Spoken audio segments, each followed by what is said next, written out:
Hello everyone and welcome to A Slice of My Life, and this is another quick fire review, and the star of today's show is the Project Fusion Proton Spinner, which is basically a collaboration between Fidget HQ and Spinetic Spinners. And I froze there for a moment because I just realized that this lighting setup actually can cause some warps. Let's start off with the price. This was actually on sale at $32.99. $32.99, guys. This for under $40. What in the world? And this stainless steel version features a machined finish, and you guys can see those beautiful machine marks, and even here on the angled sides there's a little bit of machining marks as well. So it's really well done in my opinion. The only thing that is different from what it originally was is that I swapped the buttons out from the, I guess it was called the Proxima buttons, but yeah, I swapped those out and I put on the DNA series buttons by Spinetic Spinners. And the reason why is because I really like the dip over here. But by no means was the Proxima buttons anything bad.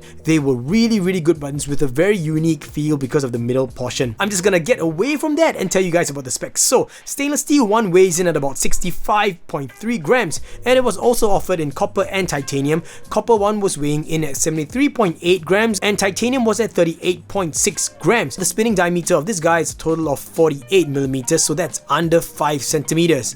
And this thing is really smooth. You guys can tell, no judder, no wobble, nothing whatsoever. I really enjoyed this purchase. I'm glad that I got it. Let me just pop the buttons off and show you guys the bearing retention method, and this, guys, is a glue fit bearing retention method, which is pretty darn awesome because I believe that it was one of the first few spinners that Spinetic Spinners and Fidget HQ were trying out with the press fit style. Now prior to this, and by this I actually mean the period of time when this was released, Fidget HQ and Spinetic Spinners were putting out spinners that almost always featured the screw cap retention system for bearings, but this one was a change, I guess, and to me that was a step up for the machining quality that they had. Now on to the fidgetability of this guy. This is actually pretty good. I mean, come on, it is a quad spinner, so it's gonna be easy for you to catch it anywhere and regenerate your spins or your flicks. So pullbacks, not a problem.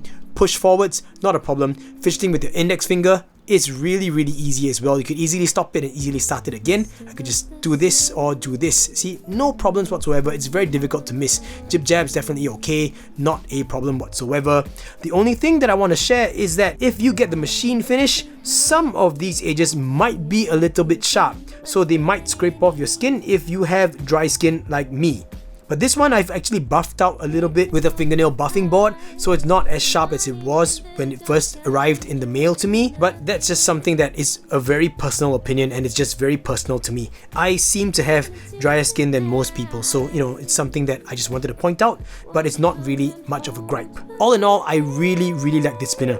The design speaks to me. I think it's a really cool looking quad spinner, and like I mentioned before, the only thing that I really changed about this was the buttons. I just swapped the buttons out because I personally prefer something that has a little bit more of a dish.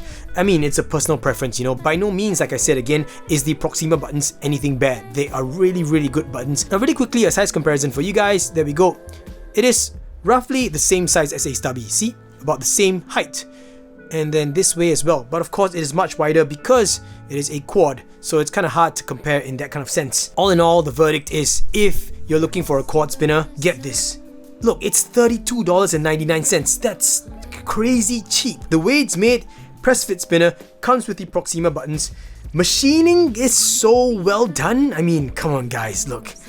There's really nothing else I can say about this. Get it if you can. I don't know if it'll be sold out, but I do know that as of right now when I'm recording this video, it is still available on the Spinetic Spinners website, so make sure you go and get it. So I give the Proton 2 fucks because it is really pretty good. Not 3 fucks good, but 2 fucks good. You know what I mean? So yeah, basically that is my verdict, everyone. If you like the content that I'm putting out here, do consider subscribing to the channel, and if you do subscribe, please make sure you hit the notification button so that you will be notified of any updates or any uploads that I put out. Also, I run a Patreon page. I'll put a link up here to the Patreon page, and if you do become a patron of mine, thank you in advance. I really appreciate it. And last but not least, everyone, I hope that I provided enough information to help you decide whether or not the Proton Spinner is a spinner for you. Links in the description box as usual, everyone. And thank you once again for sharing in this slice of my life and sticking all the way throughout. I will catch all of you in the next slice of my life, and until then, everyone, gaga boos.